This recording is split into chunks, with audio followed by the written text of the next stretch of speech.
Hello everybody, welcome back to my channel. So for today's video I have another DIY one for you. This is actually going to be the DIY video where I'll show you how I made a few pieces of decor that I actually made for the mantelpiece in the kitchen, just because we have a fireplace out there with like a mantelpiece on, and I figured it needed some autumn decor. I have already shown all of the pieces in my like decor tour and everything like that over the weekend, so if you haven't seen that then maybe you want to check that out. I know we're almost coming up to like 3,000 views on that, which is so crazy, so exciting. So yeah, what else have I got to say? Not a lot. I hope you enjoy this video and could take away a few little bits of inspirations from these crafts. Don't forget, you can tag me on Instagram if you make any of my DIYs, as I love to see them, and I'm trying to repost as many as I can on my stories and stuff, and I've now got like a little highlights tab that I'm really enjoying adding your DIYs to. So yeah, if you do make anything, then just give me a little tag. The kind of link and everything like that is down in the description down below, just for ease for you, so you can just click through. And yeah, without further ado, I'm just going to get straight into those DIYs. So for the first DIY, the piece that I used here was this foam pumpkin that I found in Homebargains, and this was 99p. This one was the worst of the two, so I ended up DIYing this one because it was a bit cracked as well as missing some glitter.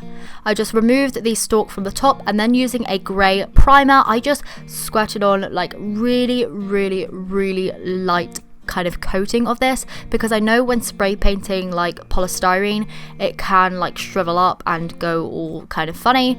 It did a little bit, but you know, I just felt like it needed a primer to seal in all of that glitter. So once it was all dry, I then took some chalk paint and I just used the colour powder blue to paint the whole thing to make sure it was fully covered.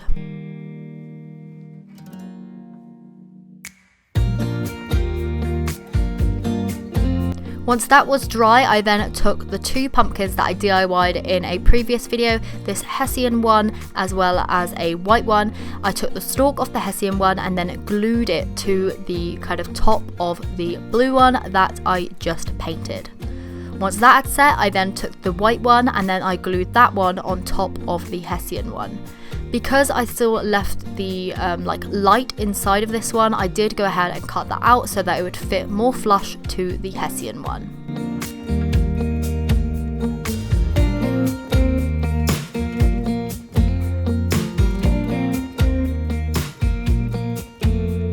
Once all three pumpkins were then joined up, I then took some of this Easter moss which I found in my craft box the other day, and I just started hot gluing that in between like the sections where the pumpkins met. So for the bottom one I actually made sure to put the moss on the blue pumpkin because that one there was bigger, but because the Hessian one and the white one were actually the same size, I just actually glued the moss onto the white one just to give the illusion that it was a little bit smaller than the Hessian one, even though they're exactly the same size. I just basically contoured a pumpkin with some Easter moss. Next, I wanted to kind of tie this into my kitchen decor a little bit more, so I took some of this fabric, which is the same fabric that's used on my seat pads and bunting that I have in there. I used a long strip going all the way around and then just glued together a bow and stuck that on for the extra decoration, as well as, you know, bringing in that sage green colour that's already in my kitchen.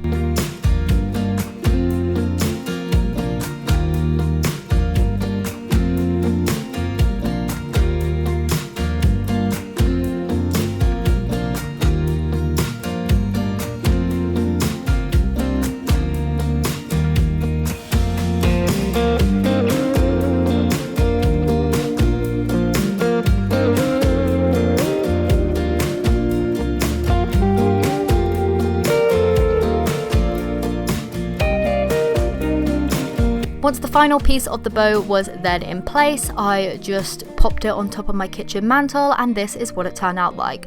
I think it looks absolutely beautiful. Love the colour blue that I used, as well as bringing in that sage green to match the other decor pieces, and I think it fits in my like decor perfectly. For the second DIY, I actually took this memo board which I bought from a charity shop not so long ago for 30p. I taped off all of the wood pieces, and then using some blackboard paint I did lots of thin layers. I did go ahead and sand it, as you can see, but I would not recommend doing that because it did leave quite a few scratches in the final kind of like finish. So yeah, wouldn't really advise that unless you're going for a more worn look. As you can see here, I'm putting on really thin layers. It looks like stupidly patchy on here, but I promise in person it wasn't. But as you can see now, where the light's catching it, you can see those scratches that were in it from the sandpaper. So yeah, wouldn't recommend it. I did 4 layers of the blackboard paint in total. Once it was all dry, I then removed all of the tape, and then I just gave the frame a light sand.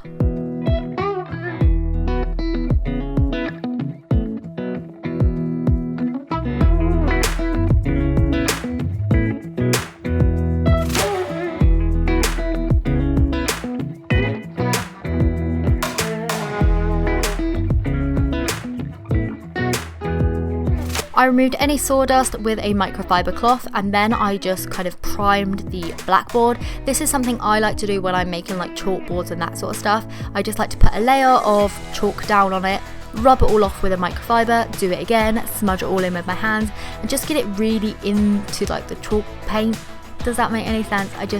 I like to prime it and just get it all ready. So as you can see here, this is what it looks like without the writing on. I then went in with a chalkboard pen and actually just wrote out some words on it and drew a few leaves. For the third and final DIY, I actually made some little mini acorns. To do this, I took some little polystyrene eggs that I had left over in my Easter craft kind of box. I don't know how I had eggs left over because I was obsessed with, you know, painting these at Easter time, but I did, and I was so grateful because I thought, I know what I'm going to make you into. I'm going to make you into some acorns. So I took some strips of some brown cotton fabric and I just started like gluing them into place. So I just used hot glue, gluing a strip at a time, making sure to overlap the last strip, and just wrapped it around, glued it in place, etc, etc. Hopefully you can see what I'm doing here better than what I'm explaining.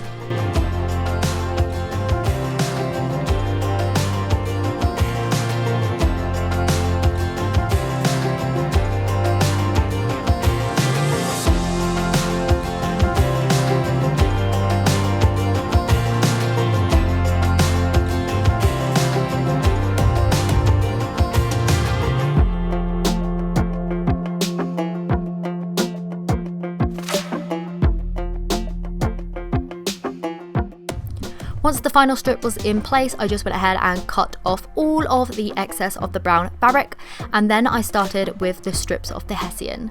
I just covered the top part of the kind of egg shape with that, gluing, then sticking, gluing, then sticking, gluing, then sticking, and then once I got to the top, I just sort of folded it on itself just to make sure it would cover it.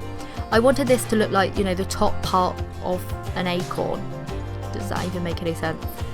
Again, probably not, but hopefully you can see what I'm doing here. Just kind of smushing it all down with some hot glue, making sure the whole of the polystyrene egg is covered.